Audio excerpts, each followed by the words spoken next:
Parents, آج teacher نے بچوں کو ایک نیا حرف سکھایا، خے خا. اس کی ادائیگی بھی سکھائی، اس سے شروع ہونے والے الفاظ بھی سکھائے، اس کو لکھنا بھی سکھا دیا اور اس سے ریلیونٹ ایکٹیویٹیز بھی کروا دیں. جب بچہ گھر آئے تو بچے کی ڈائری ضرور چیک کریں اور ٹیچر کی ہدایات کے مطابق بچے کو جو بھی نیا حرف ہے، جو بھی کانسیپٹ ہے، اس کی پریکٹس کروائیں، اس کی مشق کروائیں.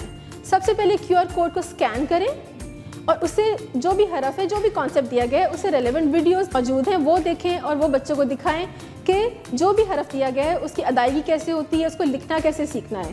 اس کے علاوہ ٹیچر کے ساتھ ہفتہ وار یا مہینہ وار ایک میٹنگ ضرور رکھیں کہ بچے کی ضرور رپورٹ لیں، آپ کے بچے کا بیہیویئر کیسا ہے اور وہ اسکول میں لکھنا پڑھنا سیکھ رہا ہے یا نہیں.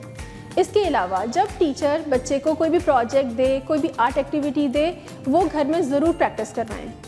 اس کے علاوہ اپنے ارد گرد کی چیزوں کو دیکھیں اور بچہ خود جج کرے کہ خے خاص یا کوئی بھی حرف سے کون سے الفاظ، کون سی چیزیں شروع ہوتی ہیں.